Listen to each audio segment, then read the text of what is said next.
Assalamualaikum warahmatullahi wabarakatuh. Kalau kita berbicara trik, itu ada sedikit penipuan, ada sedikit diplomasi, ada sedikit jalan berliku untuk mencapai tujuannya. Tapi tujuan sebenarnya ada di balik itu.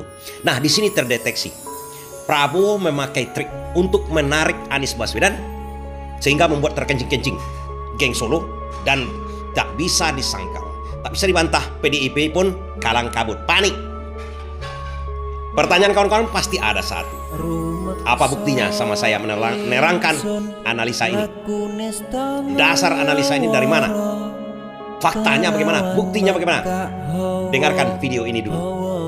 Adalah tentang perbaikan kelembagaan keuangan negara. Jadi kita melihat perlu dibentuk badan penerimaan negara yang berada di bawah presiden langsung. Yang ini terpisah dari kegiatan treasurer. Jadi dua hal yang berbeda. Treasury itu dikelola tersendiri, kemudian di sini penerimaan itu tersendiri. Ini satu. Lantas apa yang dilakukan Prabowo dengan ide Anies Baswedan ini? Bukankah Prabowo belum membentuk badan penerimaan negara tersendiri yang di bawah pimpinan dia, yang melapor sendiri kepada dia? Tidak. Prabowo melakukan trik ini. Prabowo mengakomodasi ide Anies Baswedan, setuju dan mencaplok ide Anies Baswedan, tapi dengan trik. Triknya bagaimana? Dia tunjuk orang yang tidak disetujui oleh Sri Mulyani menjadi Dirjen Bea Cukai, Dirjen Pajak. Orang itu bukan pilihan Sri Mulyani. Sebenarnya yang menunjuk Dirjen Pajak dan Dirjen Bea Cukai yang di bawah Menteri Keuangan seharusnya Sri Mulyani, seharusnya dari geng Solo. Tapi Prabowo memakai trik tertentu. Dilakukan asesmen dan bidding. Biasanya dibentuk panitia seleksi untuk memilih calon yang terbaik gitu ya.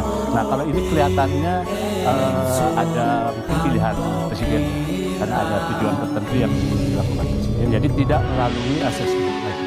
Nah, yang biasanya juga pejabat-pejabat kali di Kementerian Keuangan, terutama di Dirjen Pajak, di Dirjen Bea Cukai, itu tuh biasanya lulusan sekolah tinggi akuntansi. Jadi dia Politeknik Keuangan Negara biasanya. Nah, ini kan enggak ya.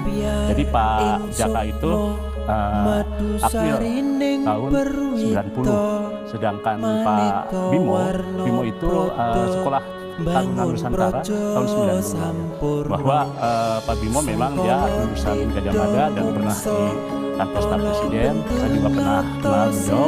Terus juga sedangkan Pak Jaka itu terakhir dia adalah setelah Dirjen Kemhan, dia menjadi sekretaris utama kepala BIN ya. Nah, mungkin trik itu anak buahnya yang loyal di Korps Mawar, di pasukan Mawar, dia tunjuk menjadi Dirjen Bea Cukai. Kemudian dia tunjuk juga orang dia di Dirjen Pajak yang akan melapor kepada dia. Sebelum diangkat pun, sebelum dia dilantik pun oleh Sri Mulyani, orang itu dipanggilnya, keduanya dipanggilnya ke istana. Apa artinya di situ? Lapor ke saya, jangan ke Sri Mulyani. Dalam hati Prabowo, ini ide Anies Baswedan benar juga. Karena Prabowo percaya kepada Anies Baswedan. Nanti di belakang nampak nanti video yang berikutnya kenapa Prabowo percaya kepada ide Anies Baswedan ini. Kita lanjutkan dulu. Kenapa Prabowo menyuruh Kapolri menunjuk Novel Baswedan menjadi Satgasus Penerimaan Negara? Perluasan tadi tax base kita. Nah, perluasan ini ada istilah yang biasa digunakan, itu fiskal kadaster. Fiskal kadaster itu melakukan semacam sensus ulang, dan sensus ulang ini ketika dikerjakan akan membuat kita bisa mengidentifikasi objek-objek pajak yang terlewat. Nah, tapi itu dilakukan biasanya fiskal kadaster itu yang enggan melakukan adalah justru yang dari dalam badan pajak itu sendiri. Karena dengan melakukan fiskal kadaster itu maka akan ketahuan mana yang sesungguhnya terlewat, mana yang sesungguhnya terlewat dan jadi rente di situ. Kami pernah merasakan di Jakarta fiskal kadaster itu. Kita mengerjakan, misalnya begini, ini contoh fiskal kadaster. Di jalan, sebutlah satu ilustrasi saja. Sebutlah jalan Gatot Subroto. Data yang kita miliki ketika orang mendapat IMB, di situ kemudian masuk datanya ke Dinas Pendapatan. Kemudian ketika muncul izin usaha, masuk datanya ke Dinas Pendapatan. itu sudah terjadi beberapa tahun yang lalu. Dalam perjalanannya tidak pernah direview apakah ada perubahan, apakah ada perkembangan. Oke.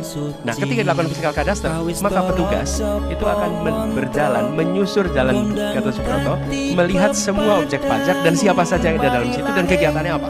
Dan kemudian itu didata ulang sehingga membuat kita punya data terbaru tentang kegiatan perekonomian yang ada di situ, bangunan yang ada di situ yang mungkin terlewatkan. Banyak sekali kita menemukan, ini kalau contoh kami di Jakarta, tanahnya bayar terus, sudah ada gedung 10 tahun, gedungnya nggak pernah tercatat. Jadi dia nggak pernah bayar pajak gedung. Tapi apakah benar nggak bayar? Sebetulnya ada pemeriksaan, tapi disitulah kenapa fiskal kadaster tidak diinginkan. Begitu masuk, Nah, setelah ini Anies Baswedan membentuk sebuah badan penerimaan negara yang diakomodasi Prabowo dengan menanam orang-orangnya langsung yang melapor kepada dia yang tak dikenal juga oleh Sri Mulyani. Artinya sama saja. Dia pisahkan penerimaan negara dengan pengeluaran negara sesuai dengan ide Anies Baswedan, tapi caranya berbeda. Yang kedua, Finansial Kadaster Anies Baswedan. Apa artinya di situ? Setelah ide Anies Baswedan ini diterima, diakomodasi oleh Prabowo membentuk badan bayangan penerimaan negara. Badan penerimaan negara itu pun harus diperiksa. Dengan cara apa? Dengan cara Finansial Kadaster. Apa itu? Sebenarnya itu adalah pemeriksaan hasil-hasil yang dikerjakan oleh baik badan pajak atau badan bea cukai dan lain-lain penerimaan negara. Benar nggak kerjanya sekarang ini? Anies pernah melakukannya di Jakarta. Diperiksa kembali pajak-pajak di Jakarta. Kan itu yang diterangkan Anies Baswedan. Sekarang Prabowo mencontoh juga. Dia suruh Kapolri menunjuk Novel Baswedan untuk menjadi apa? Satuan tugas untuk mengecek penerimaan negara tersebut. Ini akan membuat geng Solo dengan PDIP terkencing-kencing. Kenapa? Mereka berada satu rezim kemarin kan, dan penerimaan negara itu akan ditelusuri oleh Novel Baswedan. Kenapa harus Novel Baswedan yang ditunjuk oleh Prabowo? Kenapa tidak orang lain? Kenapa tidak ada di Republik ini selain dari Novel Baswedan yang selalu dijadikan adalah stigma orang-orang terlarang, orang-orangnya Anies yang akan masuk pemerintahan? Artinya apa? Prabowo ingin menendang geng Solo. Geng Solo paling keberatan dengan Novel Baswedan karena Novel Baswedan ini didepak oleh Firly Bahuri yang ternyata arahan dari geng Solo yang sekarang sampai sekarang kan tidak bisa diperiksa karena sudah memeras orang pun sudah terbukti tidak masuk penjara. Ternyata ini orang terlarang ini dimasukkan oleh Prabowo yang ternyata juga sepupu Anies Baswedan. Apa artinya di situ? Prabowo sudah terang-terangan menghancurkan geng Solo dengan PDIP. Kalau kasus-kasus penerimaan negara terbongkar oleh Novel Baswedan, dia urat malunya sudah putus. Satu lagi dia dari Anies Baswedan, sepupu Anies Baswedan, memang orang perubahan kemarin itu. Apa artinya lagi itu? Hanya menunggu waktu. Anies Baswedan ditarik oleh Prabowo. Itu makna dari semua ini.